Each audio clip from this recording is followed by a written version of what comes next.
मैं अपने चैनल भक्ति विद मीतू में आप सबका स्वागत करती हूँ। आज हम सुनेंगे देवशनी एकादशी की कथा। वैसे तो साल की सभी एकादशियाँ महत्वपूर्ण होती है, पर सभी एकादशियों की अपनी एक अलग कथा होती है। आज हम सुनेंगे देवशनी एकादशी की कथा। आषाढ़ शुक्ल एकादशी को देवशनी एकादशी कहते हैं।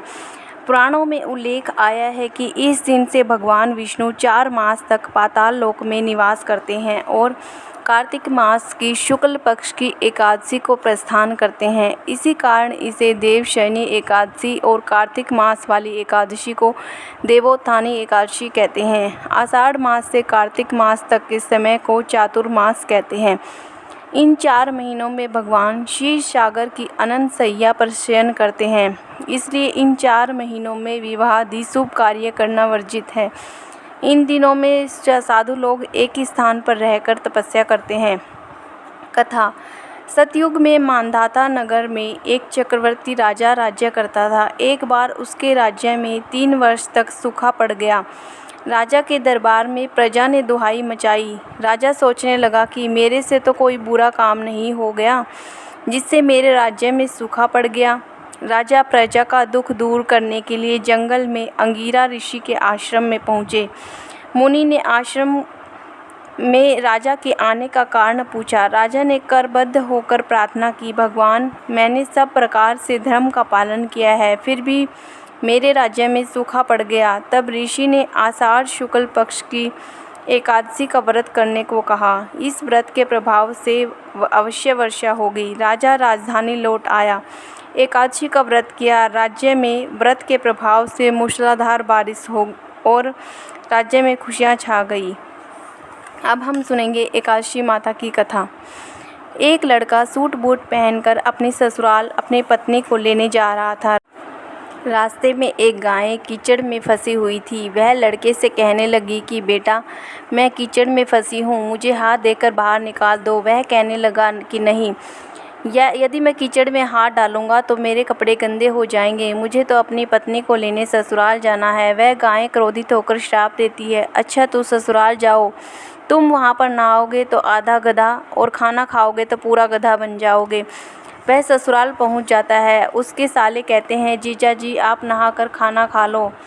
तब वह कहता है कि मैं नहीं नहाऊंगा। तब वह कहते हैं ठीक है आप खाना खा लो। तब वह क्या खाने से भी इनकार कर देता है। सब परेशान हो जाते हैं, जीजा ऐसा क्यों कर रहे हैं, ना तो नहा रहे हैं ना ही खा रहे हैं। तब उसकी पत्नी कहती है कि आप क्यों नहीं नहाते या खाते हो।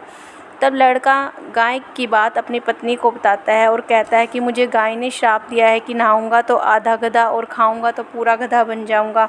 तब पत्नी कहती है कि कोई बात नहीं, आप नहा लीजिए और कुछ खा लीजिए, मैं वचन देती हूँ मैं आपका साथ दूंगी। तब वह लड़का अपनी पत्नी की बात सुनकर नहाने के लिए तैयार हो जाता है और खाने बैठता है तो पूरा गधा बन जाता है। सब उसको गधा समझकर भगाने लगते हैं। तो उसकी पत्नी कहती है कि इसे मत मारो, ये मेरे पति हैं, इसे गाय का श्राप लग गया है इसलिए ये गधे बन गए हैं, आप मुझे इसके साथ ही विदा कीजिए। अब उसे गधे के साथ विदा कर देते हैं। वह गधे को लेकर एक जगह झाड़ के नीचे डेरा डालती है। दिन भर मेहनत मजदूरी करती है और 12 आने गधे पर खर्च करती है और 4 आने खुद पर खर्च करती है।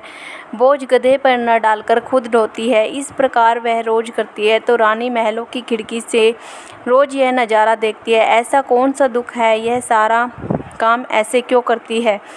एक दिन वह दासी को भेजकर उसे अपने महल में बुलाती है और पूछती है, तुम ऐसा क्यों करती हो। तब वह कहती है, तू वचन भर कि तू मेरी मदद करेगी तो मैं तुम्हें अपना दुख बताऊंगी। रानी वचन भरती है, कहती है, बहन मैं वचन भरती हूँ। तब वह सारी बात बताती है और कहती है, इस प्रकार मेरे पति श्राप के वजह से गधा बन गए हैं। तब रानी पूछती है कि इसका क्या उपाय है। तब वह बताती है कि यदि किसी ने 24 एकादशी करी होगी, वह संकल्प करके इसे 24 एकादशी दे तो मेरे पति पहले की तरह ठीक हो जाएंगे। तब राज्य में ऐलान किया जाता है कि 24 एकादशी जिसने भी की हो वह राज दरबार में आए। तब एक बुढ़िया को लाया जाता है। जैसे बुढ़िया संकल्प करके एकादशी देकर नहाती है और उसके नहाने का पानी उस गधे पर गिरता है, वैसे वैसे वह लड़का गधे से लड़के के रूप में आने लग जाता है। बुढ़िया लालच करके एक एकादशी रख लेती है तो उसका एक कान गधे का रह जाता है। सब कहते हैं यह क्या हुआ। तब बुढ़िया कहती है मैं भूखी प्यासी मरी, सो मेरे पास एक एकादशी तो रहने दो। तब सब कहते हैं नहीं, तुमने संकल्प किया है तो एकादशी इस लड़के को दे दो, वरना यह पूरी तरह से लड़का नहीं बन पाएगा। अब वह बुढ़िया सारी एकादशी उस लड़के को देती है। अब वह पूरी तरह गधे से लड़का बन जाता है।